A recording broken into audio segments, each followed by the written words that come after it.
I got so much motherfucking design on right now. Break it down, bring it back, make it clap. I got 3 old thoughts, new block, where that day. Bitches on my line, and you know. Assalamualaikum warahmatullahi wabarakatuh.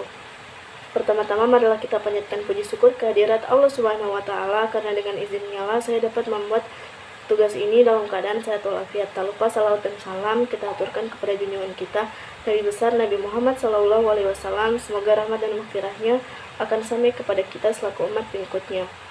Baiklah, perkenalkan nama saya Nur Aini dengan NIM 151422119. Saya mahasiswa jurusan Pendidikan Guru Sekolah Dasar Fakultas Ilmu Pendidikan Universitas Negeri Gorontalo. Tujuan saya membuat video ini adalah untuk memenuhi salah satu tugas mata kuliah Psikologi Pendidikan yang diampu oleh Ibu Dr. Asmi Ilham, SPD MSI. Menurut pendapat saya, selaku mahasiswa pendidikan guru sekolah dasar, dalam mempelajari psikologi pendidikan memiliki banyak manfaat yang sangat penting, yaitu yang pertama, dapat membantu memahami bagaimana anak-anak berkembang dan belajar. Kedua, dapat meningkatkan keterampilan mengajar. Ketiga, dapat memahami variasi individu, karena setiap anak memiliki keunikan dan karakteristiknya sendiri. Yang keempat, dapat meningkatkan kemampuan membina hubungan interpersonal baik dengan siswa, orang tua, dan rekan kerja. Dan yang terakhir, dapat meningkatkan pemahaman tentang pengembangan kurikulum dari penilaian yang sesuai dengan kebutuhan dan kemampuan anak. Jadi saya sebagai calon guru berpendapat bahwa psikologi pendidikan memberikan manfaat yang sangat besar. Tentunya dapat membantu saya menjadi seorang guru yang efektif dan berpengalaman, serta memperoleh pemahaman yang mendalam tentang proses belajar dan perkembangan anak-anak nantinya.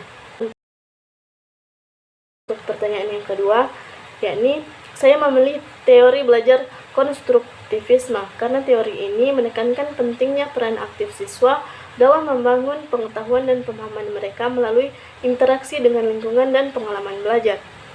Hal ini sangat relevan dengan proses pembelajaran di sekolah, di mana guru bertindak sebagai fasilitator untuk membantu siswa membangun pengetahuan mereka sendiri melalui pengalaman langsung dan refleksi.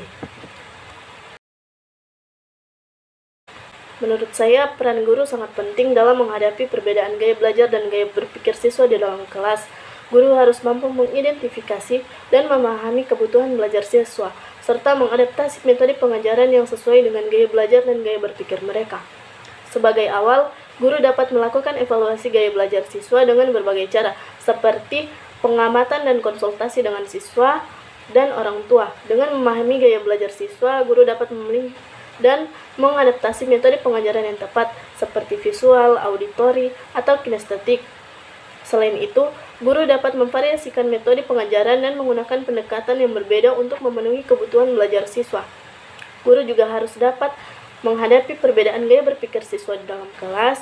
Setiap siswa memiliki cara berpikir yang unik, dan guru harus mampu memahami perbedaan ini dan memberikan dukungan yang sesuai. Hal ini dapat dilakukan melalui memberikan pertanyaan terbuka dan mendorong siswa untuk berpikir kritis.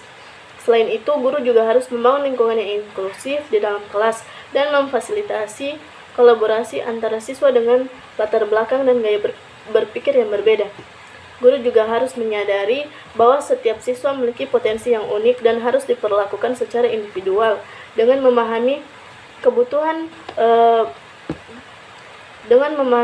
perbedaan ini dan memberikan dukungan yang sesuai, hal ini dapat dilakukan melalui memberikan pertanyaan terbuka dan mendorong siswa untuk berpikir kritis. Selain itu, guru juga harus membangun lingkungan yang inklusif di dalam kelas dan memfasilitasi kolaborasi antara siswa dengan latar belakang dan gaya berpikir yang berbeda. Guru harus menyadari bahwa setiap siswa memiliki potensi yang unik dan harus diperlakukan secara individual. Dengan memahami kebutuhan belajar dan gaya berpikir siswa, guru dapat memaksimalkan potensi siswa dan memberikan pengalaman belajar yang lebih efektif dan berarti. Hal ini akan membantu siswa mencapai tujuan belajar mereka secara lebih efektif dan sukses di dalam kelas maupun di luar kelas. Ada beberapa faktor yang dapat menyebabkan rendahnya motivasi belajar siswa sekolah dasar.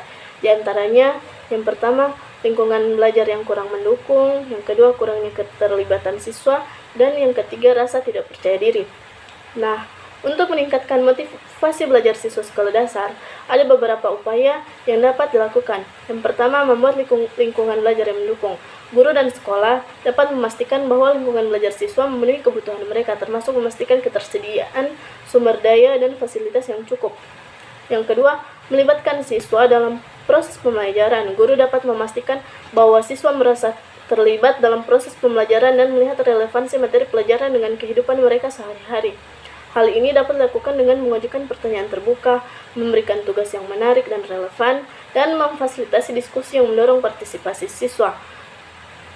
Yang ketiga, membangun rasa percaya diri. Guru dapat membantu siswa membangun rasa percaya diri dengan memberikan pujian dan umpan balik positif, serta memberikan tantangan belajar yang sesuai dengan kemampuan siswa. Dan yang keempat, menggunakan pendekatan pembelajaran yang bervariasi. Guru dapat memaksimalkan motivasi belajar siswa dengan menggunakan pendekatan pembelajaran yang bervariasi, seperti menyajikan materi pelajaran dengan cara yang berbeda-beda, atau memberikan tugas yang mengandung elemen yang menarik dan menantang. Sekian dari saya, mohon maaf bila ada salah-salah kata. Wabillahi taufiq wal hidayah. Wassalamualaikum warahmatullahi wabarakatuh.